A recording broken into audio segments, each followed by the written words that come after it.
Muy buenos días. Vamos a dar inicio al tema del día de hoy. Como verán, ya regresamos a lo que son procesos psicológicos, la parte relacionada con lo que es búsqueda de identidad ya terminó y vamos a revisar hoy día lo que es sensación y percepción.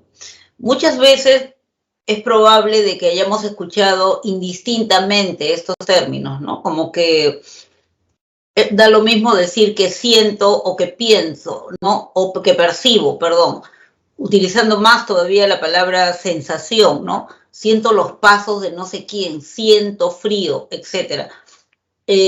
Ya, utilizamos indistintamente, sin embargo, ambas palabras, ambos conceptos son diferentes. Y vamos a revisar eso el día de hoy, ¿no? Tratando de difuminar una serie de dudas que puedan existir respecto a las mismas, ¿no? A ver, ahí tienen un reto. Dice, intenta leerlo sin voltear la imagen.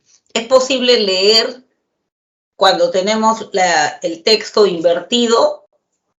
Vamos a ver, intentaremos. Dice, si puedes leer esto sin voltear la imagen, significa que significa que tu cerebro está activo. Este ejercicio sirve para oxigenar el cerebro y que se mantenga alerta, ¿no? Se mantenga alerta.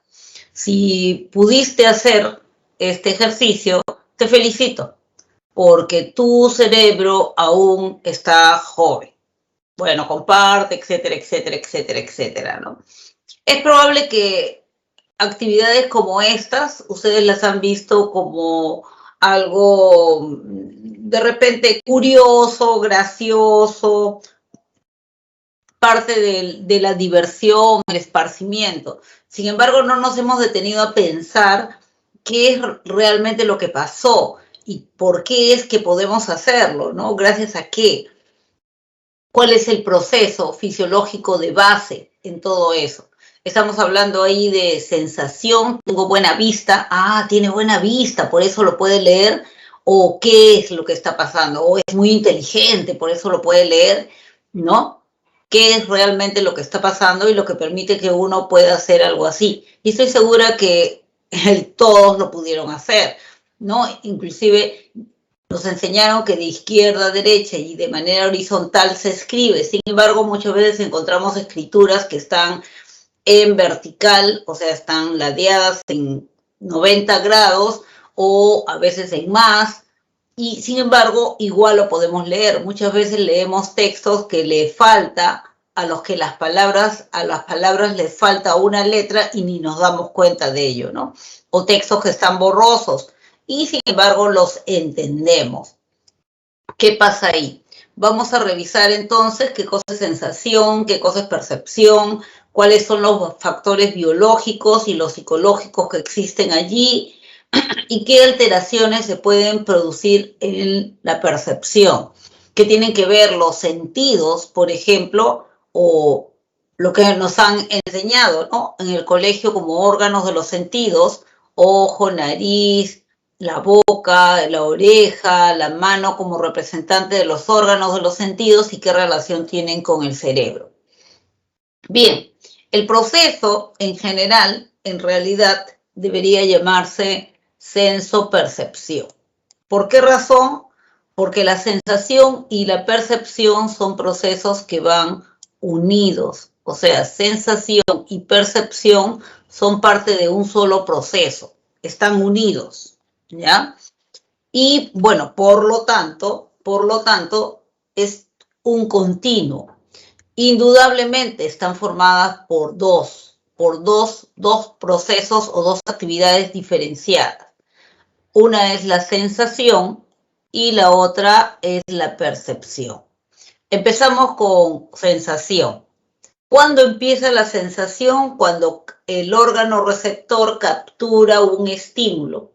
Tal vez más preciso sea decir cuando el estímulo llega al órgano receptor, porque generalmente es el estímulo el que llega al órgano receptor.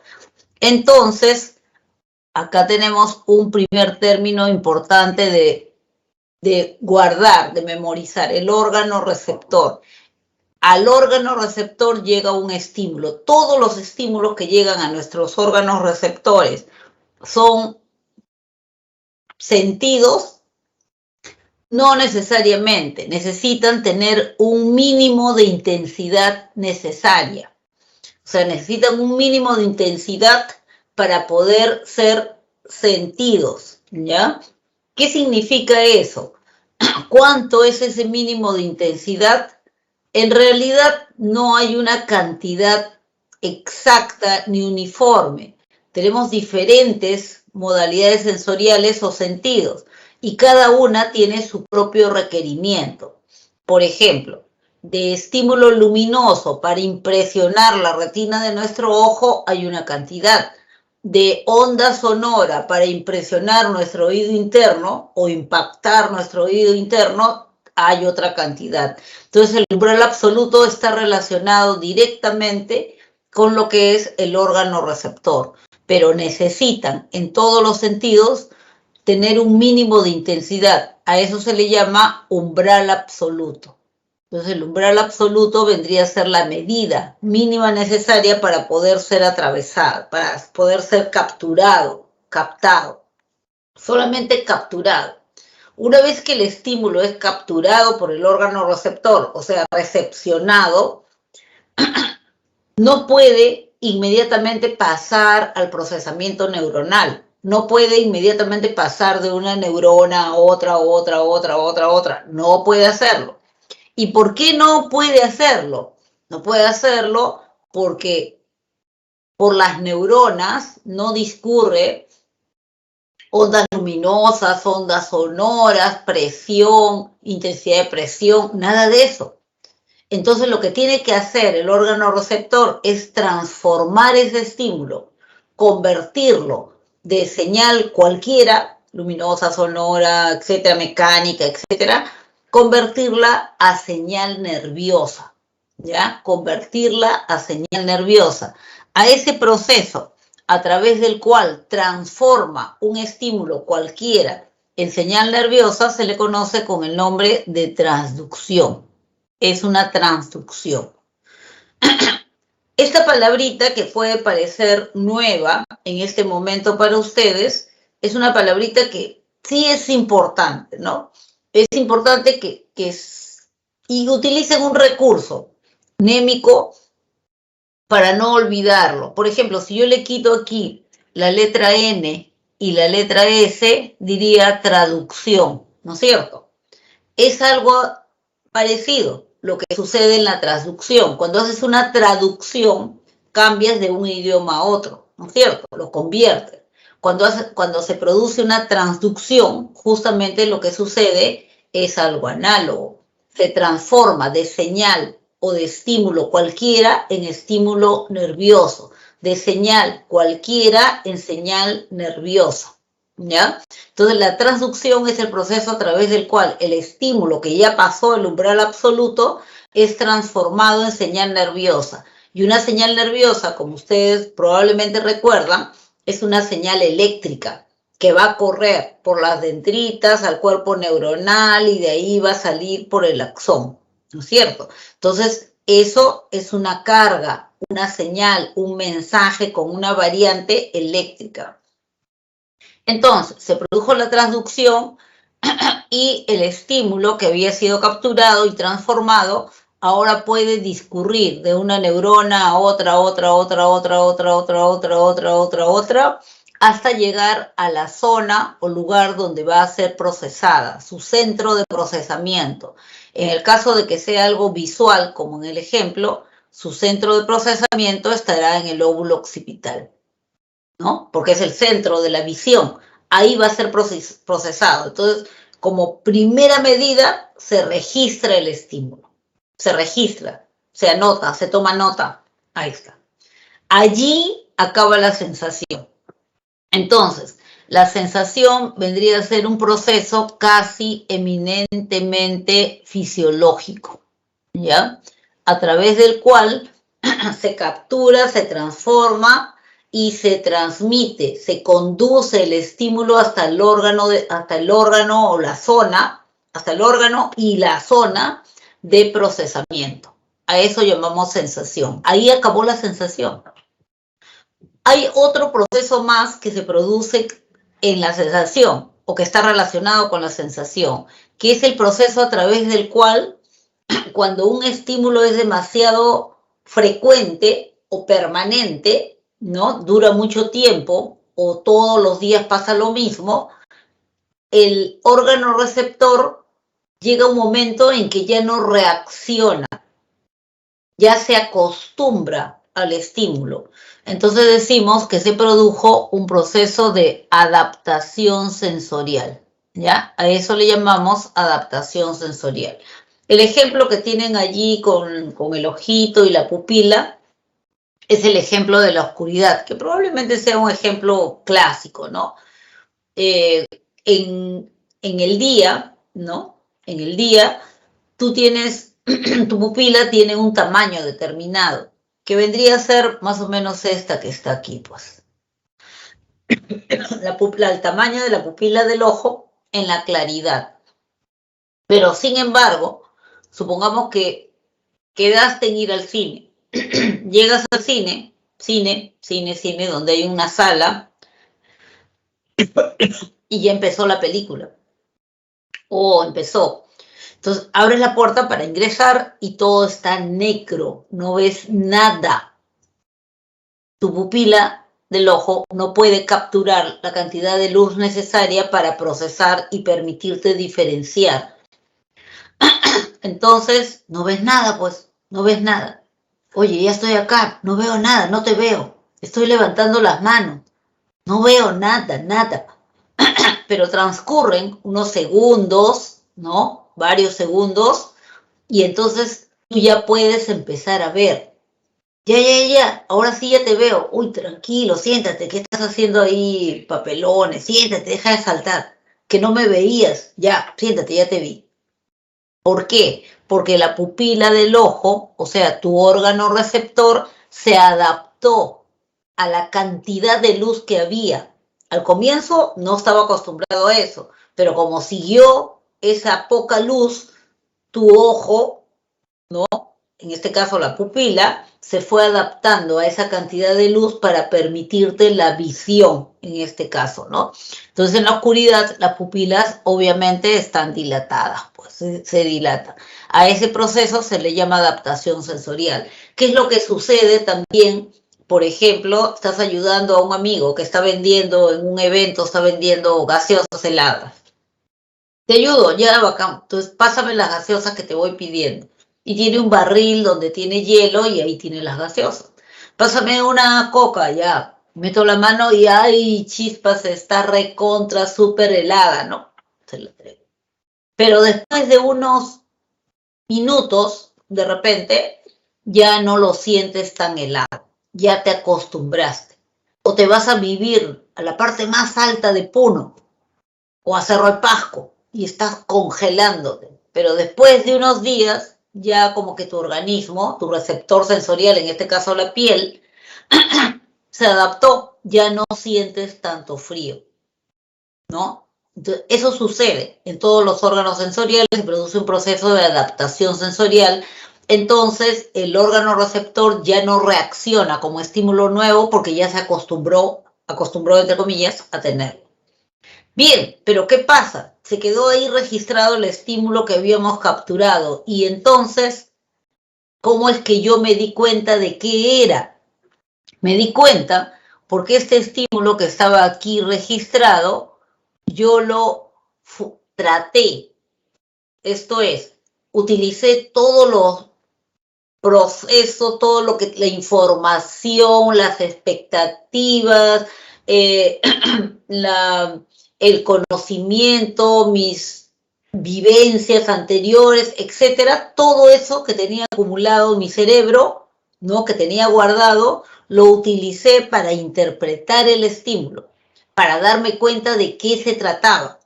Entonces, utilicé todo eso, lo vivido, lo aprendido, lo esperado, etcétera. Todo lo utilicé para poder interpretar y darme cuenta de qué se trataba este estímulo que acababa de registrarse aquí.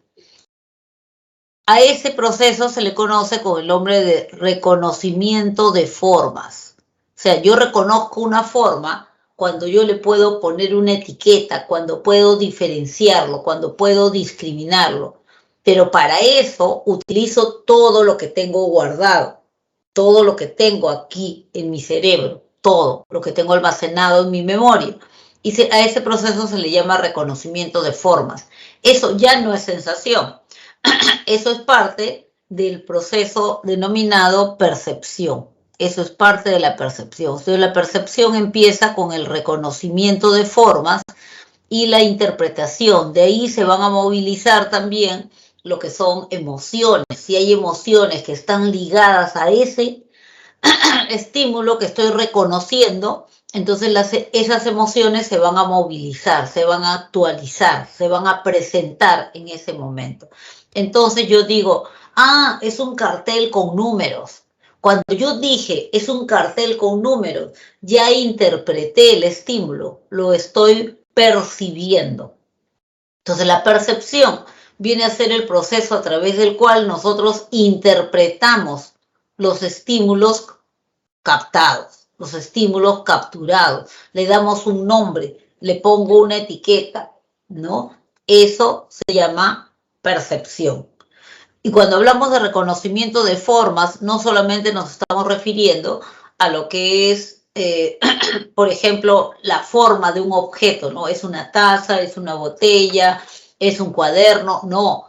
También puede ser reconocimiento de rostros, también se considera un reconocimiento de formas. Formas también puede estar haciendo referencia a lo que es una situación. Dos personas están golpeándose en el piso, golpeándose una a la otra mientras se dicen palabras soeces. Es una pelea. Yo reconocí, le di un nombre. A eso se llama reconocimiento de formas. Bien, por eso se dice que el proceso es un proceso senso-perceptual. Entonces yo reconozco y digo, oh, un afiche de números. Ya está, lo reconocí. Entonces me pongo a pensar y digo, entonces todo el tiempo estamos percibiendo, porque todo el tiempo estamos interpretando, le estamos dando nombre a las cosas y le estamos dando un significado que muchas veces tiene una relación muy personal con nuestras vivencias. Sí, pues todo el tiempo estamos percibiendo, porque la percepción es un proceso psicológico. Como en el caso, y tiene inclusive utiliza como uno de los elementos que le sirven para la interpretación el contexto, la situación en la que se está capturando ese estímulo, en la que estoy utilizando o de la que estoy extrayendo el estímulo. Por ejemplo, aquí, ¿no? Señor Porfía es el número 6, el que está exactamente en el lugar opuesto, con toda razón, dice, no, es el número 9. O sea, cada uno está percibiendo, interpretando de acuerdo a su punto de vista, de acuerdo a su postura en el espacio, en este caso. ¿Quién tiene razón? Los dos, pues, los dos tienen razón. Los dos tienen razón porque cada uno lo está viendo desde su perspectiva. Bueno, ese es un ejemplo un poco grueso, pero es lo mismo que sucede en la vida cotidiana. Pasa algo y cada persona lo interpreta de diferente manera. La pandemia, y mucha gente dice, ay, me truncó mi viaje que estaba a punto de hacer, esto es una desgracia. Otras personas dicen, enhorabuena porque ahora nos llevamos mejor entre todos los miembros de la familia, no conocía lo que le estaba pasando a mi hija, a mi hijo, no, la relación con el esposo ha mejorado. Cada uno desde su perspectiva, desde su punto de vista. Eso es una percepción. O sea, la percepción es la interpretación que tú haces de los estímulos capturados por los órganos receptores. Importante en sensación tener claro los conceptos de umbral absoluto, órgano receptor, bueno, transducción, adaptación sensorial. En el caso de la percepción, tener claro lo que es solo el reconocimiento de formas y, bueno, las leyes a través de las cuales uno interpreta el estímulo, porque no es una interpretación que solamente obedece a tu historia, obedece a tu historia personal a partir de las leyes de la percepción que existen.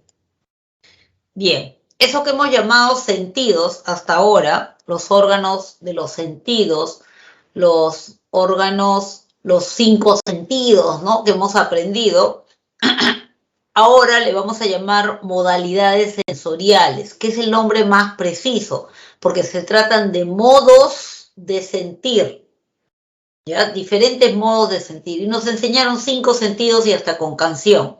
Pero en realidad son más modalidades sensoriales. Hoy vamos a ver 3 más. Y entonces tampoco pensemos que son 8 modalidades sensoriales, pero son las que vamos a revisar hoy día. Este cuadrito, que es bastante ilustrativo y que lo hemos extraído de su boletín, nos están indicando 3 cosas. ¿Cuál es el órgano receptor? Hacia dónde se dirige, o sea, el órgano de destino, y las características o bondades de este proceso o de esta sensación. ¿Qué cosa nos permite? Por ejemplo, aquí, en la visión, ¿cuál es el órgano receptor? Los conos y bastones, que son células que se encuentran en la retina del ojo.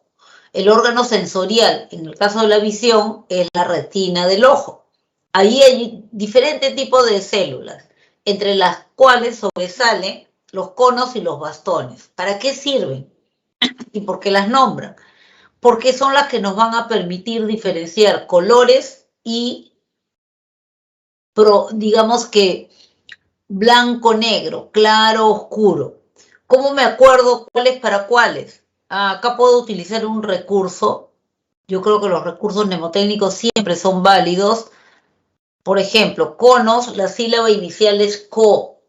Los conos son los que me permiten diferenciar colores.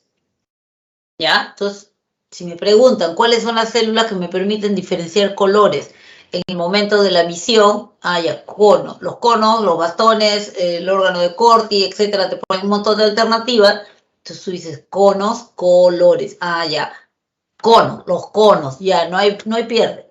Y los bastones te permiten diferenciar negro, blanco, claro, oscuro. ¿Hacia dónde llevan la información? Al lóbulo occipital. Es lo que veíamos en el ejemplo de la página anterior, que te permite diferenciar forma, profundidad y color, ¿no? Es cuadrado, es triangular, está lejos, está cerca, está bien al fondo, está en la superficie, etc.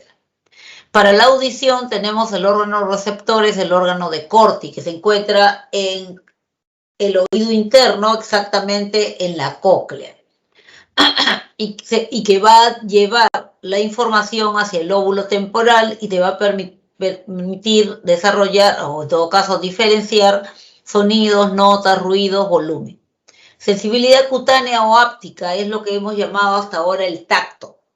El órgano receptor son las terminaciones nerviosas que se encuentran a lo largo de la piel. Entonces, ¿toda nuestra piel es un órgano receptor? Sí, es el órgano receptor más grande que tienes. La sensibilidad cutánea o áptica. Y el órgano receptor, la piel.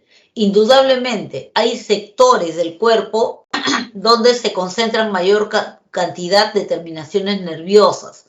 Por ejemplo, en la yema de los dedos. En la yema de los dedos hay más cantidad de terminaciones nerviosas.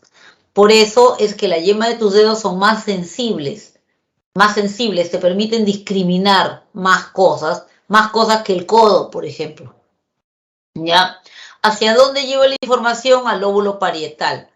¿Y qué te permite? Detectar presión, dolor, temperatura, textura, bueno, presión, dolor, temperatura de la zona del cuerpo afectada. Entonces yo puedo saber que, me duele el cuello o me duele el hombro y puedo localizar el dolor, la presión, no, esta pulsera me ajusta mucho, o la temperatura, hace demasiado frío aquí, ¿no? porque mi piel está capturando eso, cambios de temperatura. Bien, luego tenemos la olfacción. ¿Cuál es el órgano receptor? Los cilios olfatorios, que se encuentran al fondo de tu nariz en las fosas nasales, en el fondo, como unos pelitos que te capturan las diferentes partículas que se encuentran mezcladas con el aire y que ingresan hasta tus fosas nasales. ¿Hacia dónde llevan la información? Hacia el rinencéfalo. El rinencéfalo es una estructura antigua. Cuando les digo antigua, me refiero a que en la escala evolutiva la tienen también los seres del nivel más bajo. Desde ahí, desde el pececito, el ratoncito, tienen rinencéfalo. Es más, inclusive algunos de estos animales tienen el rinencéfalo más desarrollado. ¿Por qué? Porque se están guiando para muchas actividades solamente por los olores. Entonces están haciendo trabajar más su rinencéfalo. Exactamente el rinencéfalo estaría detrás de la nariz, ¿no? Adentro, atrás, ¿no? Es una estructura subcortical que te permite diferenciar olores. Luego tenemos la gustación, el órgano receptor, las papilas gustativas que se encuentran en diferentes zonas de la lengua. La zona del dulce, del salado, del ácido, del amargo, etc. ¿Hacia dónde llevan la información? Al lóbulo parietal. ¿Y qué permite diferenciar dulce, salado, amargo, ácido? Luego tenemos las 3 modalidades sensoriales que vamos a incrementar hoy día. Tenemos sinestesia, o también llamada o traducida como kinestesia. Se refiere a aquella modalidad sensorial que es capturada, o sea, el órgano receptor está en las articulaciones. Articulaciones, músculos y tendones alrededor de la articulación. Aquí está lo que se conoce con el nombre de sinestesia o kinestesia. ¿Y qué te va a permitir? O sea, dependiendo del movimiento que hagas con aquellas secciones que tienen una articulación, esa información va a ser capturada de la articulación, músculo y tendón alrededor de la articulación y va a ser llevada hasta el lóbulo parietal y te va a permitir poder darte cuenta del movimiento que estás haciendo en secciones de tu cuerpo que tienen articulación aún sin verlas, ¿no? Sin verla, yo sé que mi mano gira a la izquierda, que se detuvo, que mis dedos están hacia arriba, que mis dedos están hacia abajo, o que ahora empezó a girar hacia la derecha. Cosa que ustedes y todos lo podemos hacer. A eso se le llama sinestesia, a la lectura que hacemos de la posición y movimiento de las articulaciones. Entonces, la sinestesia o kinestesia se ejerce, vamos a decirlo así, en aquellas zonas, se produce en aquellas zonas que tienen articulaciones, en secciones del cuerpo con articulación. Te permite detectar movimiento y postura de los segmentos del cuerpo con articulación. Hay actividades que desarrollan más la sinestesia. Por ejemplo, la actividad que tiene día a día un artesano, que trabaja de repente elaborando utensilios de barro. Entonces, con sus dedos, inclusive hay gente que es ciega y que hace eso, ¿no? Con sus dedos, con lo que le dicen las articulaciones, cuando yo agarro algo, sujeto algo, mi articulación adquiere un ángulo determinado. Mientras más grande sea, el ángulo se va ampliando también más de mi articulación. Ya eso lo detecto y luego lo interpreto. Eso me permite. En la medicina, por ejemplo, el médico te hace un examen clínico y por palpando tiene que darse cuenta si el tamaño que está tocando del hígado es el correcto o está inflamado. Solamente así. O está haciendo cirugía y tiene que guiarse por lo que sus manos le van diciendo. No está ahí mirando. Muchas veces se hace operaciones laparoscópicas. Entonces, con un láser va a ir haciendo movimientos. Obviamente, se proyectan en una pantalla porque en una operación laparoscópica hay una camarita ahí, pero en la pantalla está ampliada. No se puede guiar por lo que ve. en la pantalla, no exactamente, no así, exactamente por lo que ve, sino más por lo que le dicen sus manos. Tiene que girar a la derecha, pero para ahí será 2 centímetros, acá será 2 décimas de milímetro, no sé. Entonces tiene que guiarse por lo que las manos le están diciendo. A eso se le llama sinestesia o kinestesia. Luego tenemos la sensibilidad vestibular o laberíntica. Se le llama así porque el órgano receptor está en el laberinto auditivo, exactamente en los canales semicirculares del oído interno. Allí existen unas pequeñas células, vamos a ver si sale, cómo sale, unas pequeñas células llamadas otolitos. Esos otolitos tienen la característica de que tienen unos pelitos, unos cilios, ¿ya?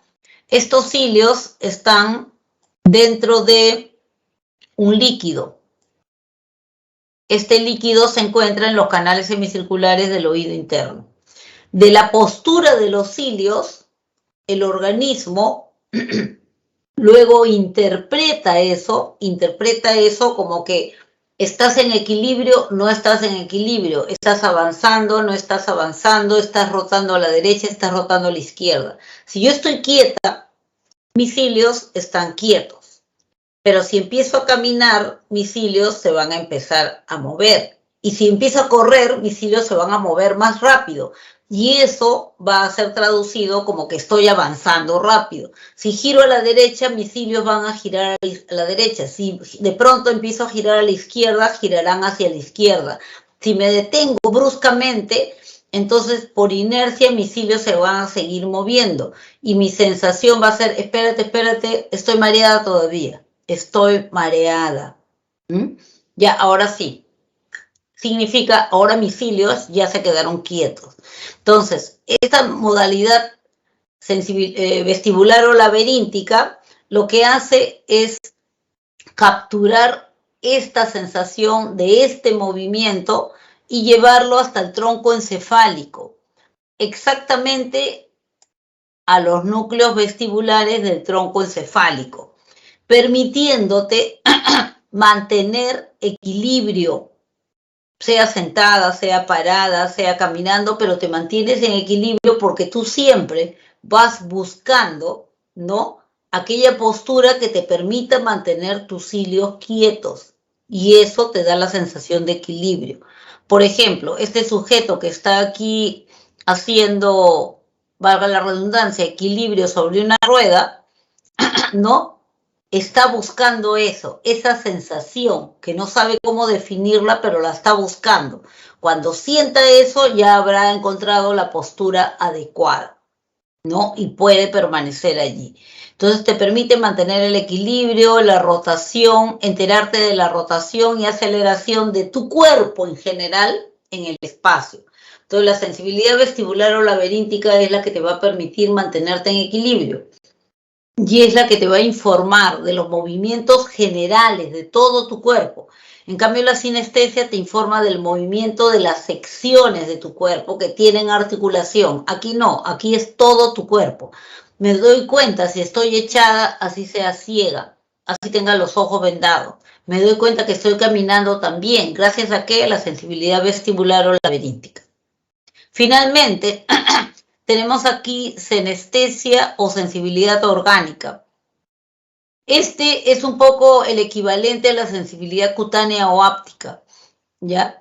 Pero en los órganos internos. La sinestesia o sensibilidad orgánica, ¿no?, es la que se encuentra en aquellos músculos lisos, aquella musculatura blanda o blanca, que forma lo que son las vísceras, tu estómago, los intestinos, ¿no? Entonces, también la información es procesada en el lóbulo parietal, o sea, también recogen de esos músculos y lo llevan al lóbulo parietal. ¿Y qué te permite? Enterarte de presión, dolor y temperatura, pero en los órganos internos, los órganos que funcionan automáticamente y que están conformados por esa musculatura blanca, blanda o lisa. Estos movimientos, esta presión, este dolor o estos cambios de temperatura se producen en estados como en el hambre, en la sed, en el cansancio, por ejemplo. ¿Qué es lo que sucede cuando tienes hambre? Lo que sucede cuando tienes hambre es que tú detectas que tu intestino o tu estómago está contrayéndose y tú lo interpretas como que siento retorcijones, tengo hambre, ¿no? Lo interpretamos así, pero en realidad, ¿qué es lo que ha pasado? Pasó tu hora de comer, ¿no? De repente estás acostumbrado a tomar tu desayuno a las 7, son las 9 y no has comido nada todavía. Entonces, tu organismo que estaba acostumbrado a eso, condicionado a eso, igual empieza a producir los movimientos peristálticos, pero no ha entrado alimento, pero por condicionamiento, digamos que por hábito, está produciendo esos movimientos. Esa sensación es la sensibilidad orgánica o senestesia. O sea, la senestesia es la que te permite detectar esos cambios, presión, dolor y temperatura, pero en los órganos internos. Entonces tú dices, ay, siento ahí como un retorcijón, o sea, ay, tengo hambre, tengo que comer algo, ¿no? Me duele el estómago de hambre. Igual sucede cuando tienes sed o cuando estás cansado, ¿no? Corriste 10 cuadras para llegar a tiempo, corriste 10 cuadras, mientras tanto tus pulmones estaban hiperventilando y al hiperventilar iban presionando otras estructuras, las vísceras en general. Y esa presión fue detectada y tú, espérate que estoy cansada, espérate, no, ya, ahora sí, ahora ya todo volvió a su estado de equilibrio. Bien, entonces tenemos estas tres modalidades nuevas, no hay que confundirlas, acá tienen algunos ejemplos, por ejemplo, kinestesias o senestesia, aquí sería en los codos, en las rodillas, en las muñecas, ¿no? Articulaciones de los dedos, de repente. Entonces, la postura que yo adopte la estoy detectando allí. La sensibilidad vestibular o laberíntica, yo me voy a dar cuenta si esté todo el tiempo con los ojos cerrados, si este carrusel, ¿no? Ha estado en subida o si de pronto está ahora en bajada, rápida todavía. Y la modalidad sensorial denominada senestesia u orgánica es la que se produce en las vísceras, dolor, presión o cambios de temperatura en los órganos internos, órganos formados por tejido blando. Bien, ya está, ya sabemos qué cosa es la sensación y preguntémonos ahora, ¿y cómo se organiza toda esta información que va llegando? ¿Cómo se organiza? ¿Hay leyes? Sí, hay leyes conocidos con el nombre de principios organizativos. Se le denomina principios organizativos de la percepción. Y los sistematizó, ¿no? Los encontró y ordenó una escuela que dijo que la psicología debe estudiar la percepción. ¿Qué escuela es? La escuela gestáltica. La Gestalt proponía que la psicología estudie la percepción, porque la percepción es la interpretación de las sensaciones y en nuestro diario vivir nos guiamos por eso. Era lo que decía.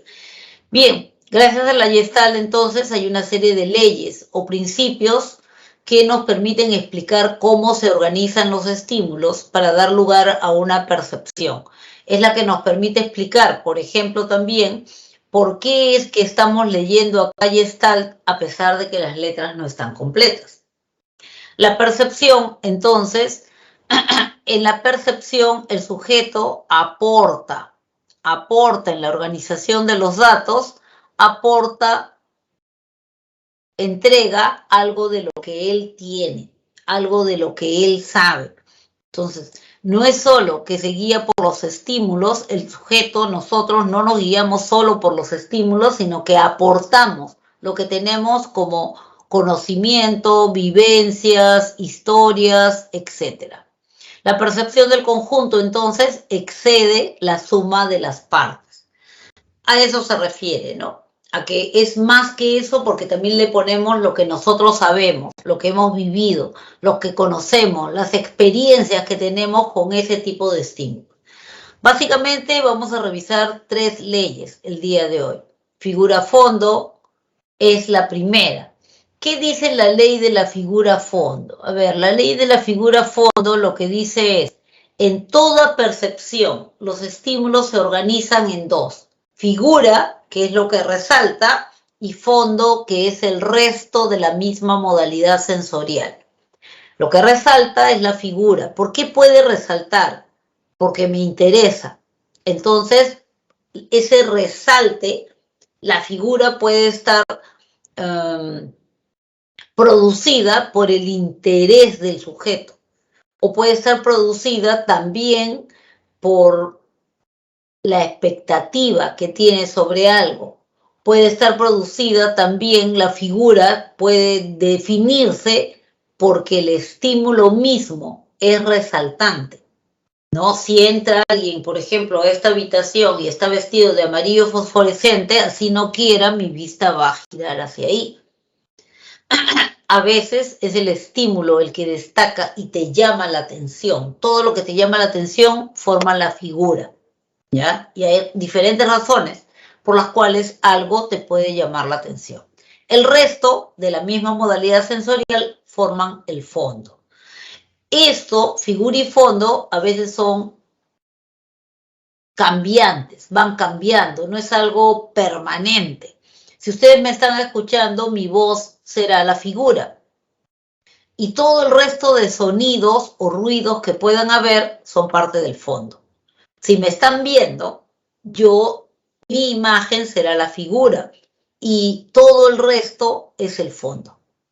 Pero si de pronto en tu casa alguien da un grito y empieza a gritar así a gritos, eso pasa a ser la figura y mi voz forma parte del fondo. La figura y fondo es algo que va cambiando, no es algo rígido, no es para siempre. En algunas ocasiones depende del estímulo, en otras ocasiones depende del interés y así sucesivamente. Hay figuras que son ambiguas en cuanto a figura y fondo y bueno, se han elaborado en general para poder ilustrar esto, ¿no? Por ejemplo, si nos centramos aquí en los perfiles, diremos que son un par de ancianos que se están mirando muy de cerca, ¿no? Pero si nos centramos toda nuestra atención en la parte de color claro, diremos que es una copa tipo cáliz, ¿no? Que se encuentra allí en medio. O si nos centramos con más detalle en esta parte de lo que habíamos visto como rostro, diremos que son un par de campesinos mexicanos con sus sombreros, ¿no? Uno de ellos lleva una guitarra, parece que está tocando una canción, está sentado en el piso con una pierna sobre el suelo y la otra doblada hacia arriba, y la otra persona está sosteniendo una canasta de una forma muy particular sobre la cabeza, en la que tiene también un sombrero. Y de la parte derecha se ve que asoma a alguien a una puerta para escuchar seguramente a los que están tocando, ¿no? Entonces, figura y fondo, si estoy tratando de buscar y dónde está esa persona que sale de la puerta, dónde está el mexicano que está cantando, etcétera, ahí estoy concentrando o estoy tomando eso como figura, ¿ya? Cuando también les debe haber sucedido, cuando necesitan escuchar una información así haya ruido, dime el teléfono, pero es que hace mucho ruido, al final, cuando acabe la reunión te lo digo, no, dímelo ahorita, yo te escucho. Yo voy a concentrar toda mi atención en lo que tú me digas porque me interesa. Y a pesar del ruido, yo voy a hacer sobresalir, lo voy a convertir en la figura. Figura y fondo, ¿ya? Es la primera ley o principio de la percepción. La segunda ley o principio es el conocido como ley de totalidades perceptivas o principio de pregnancia. La pregnancia es una palabra alemana americanizada, bueno, como van a encontrar varias en la Gestalt, que significa buena forma. ¿Ya? La pregnancia significa buena forma. ¿Y por qué? porque la ley justamente dice eso. Chispa, ¿qué estoy haciendo? Dice que cuando tú percibes, tiendes a darle, uy, horrible esto. Pero a pesar de eso, mire, a pesar de que no está simétricamente escrito, ustedes lo pueden entender porque ustedes al percibirlo le dan una buena forma. Y esto es lo que dice la ley, que nosotros cada vez que percibimos con cualquiera de las modalidades sensoriales tendemos, pero automáticamente, o sea, no es voluntariamente, es automáticamente porque es una ley, a darle una buena forma. Buena forma significa una forma conocida, una forma simétrica, una forma fácil de memorizar. Mira la imagen de la figura. Ah, sí, un búho.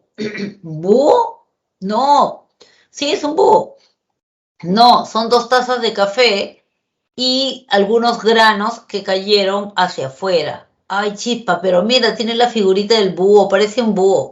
Claro, yo le di esa forma, porque es más fácil memorizar un búho que 2 tazas de café y los granos de café que están formando, etcétera, etcétera.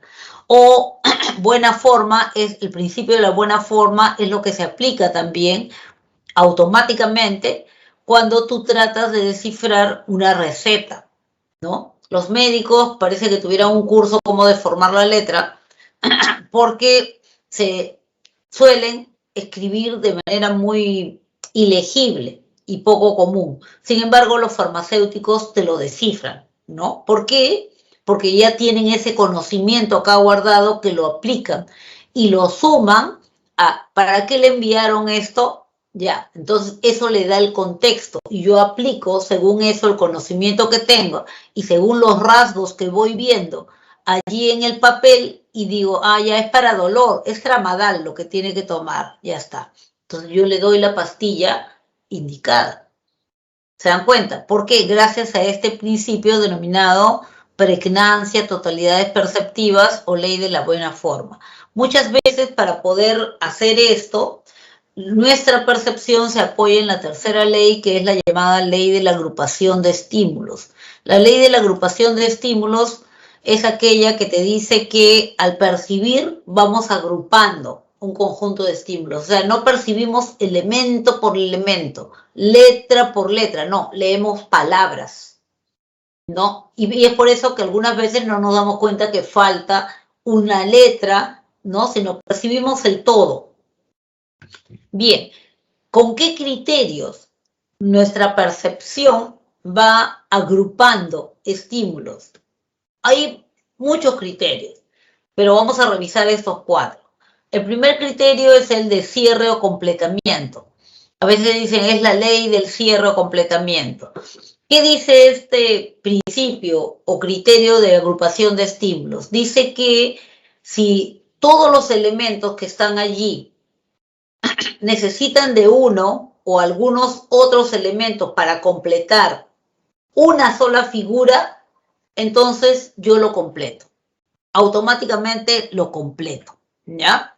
Entonces, a eso se le llama principio de cierre o completamiento. Por ejemplo, miro la figura, luego la tapo y digo, ¿qué había allí? A un corazón que le faltaba una piececita. Es más fácil recordar un corazón, uno, que recordar 13 piezas. 13 piezas que estaban dispuestas de tal manera que por aquí, que por allá. Es más complicado, ¿no? Entonces, más económico, yo lo completo y lo memorizo así. El otro criterio es el de semejanza. Dice que tendemos al percibir, agrupamos aquello que se parece para poder memorizarlo rápido, para poder capturarlo rápido. ¿Qué vieron ahí en esta segunda figura? A un zigzag formado por bolitas negras sobre un fondo de bolitas blancas. Ya está. Lo agrupé. Todas las que se parecían tenían el color negro, las agrupé en un zigzag. Y todo el resto que eran de color blanco, las agrupé en el fondo. En un fondo formado por bolitas blancas. ¿Por qué las agrupé así? Porque se parecían. Entonces utilicé el principio de semejanza.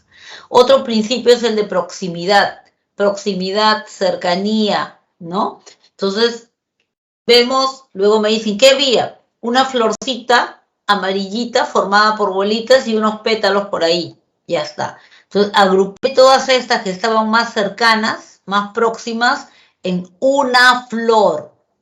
Y el resto, unos pétalos que cayeron. Por proximidad fue mi criterio. Y en este caso, el principio es continuidad. Todo aquello que sigue una misma dirección es un estímulo. Por ejemplo, ¿qué vimos? Vimos unas barras negritas en vertical que estaban cortadas por unas líneas blancas. Unas líneas blancas, o sea, yo digo que todos estos espacios que tienen la misma dirección o que siguen una misma dirección son una línea blanca, acá otra línea blanca y acá otra línea blanca. Agrupé los espacios, los agrupé en una línea.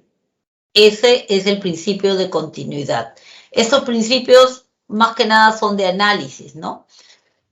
Al analizar ya nos damos cuenta qué tipo de principio se aplicó. La otra es el reconocimiento de formas, otro de los conceptos que había quedado allí, que dijimos que es clave en la percepción. Existen 3 teorías sobre el reconocimiento de formas. La primera es la teoría conocida como igualación a un patrón.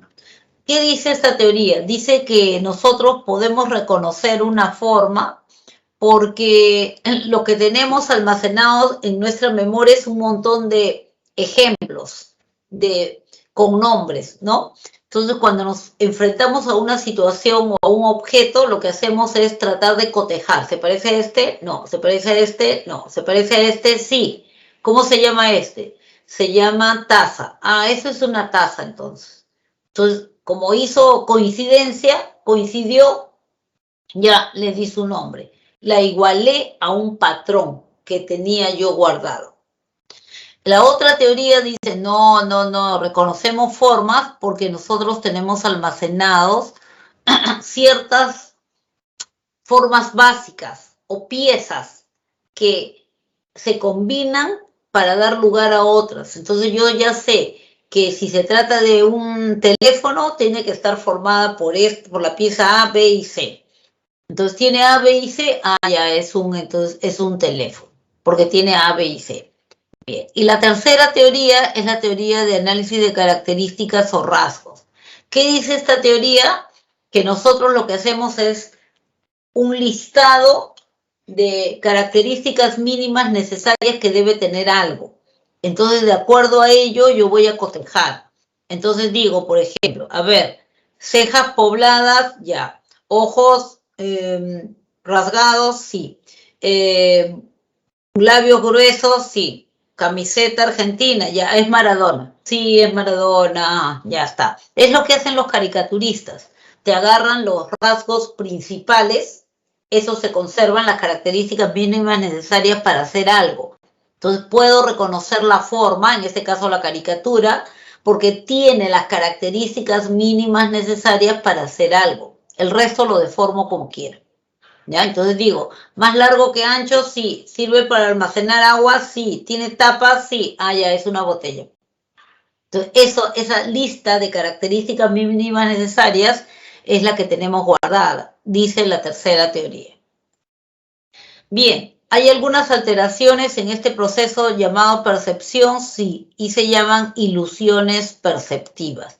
Las ilusiones perceptivas entonces vienen a ser errores en la percepción.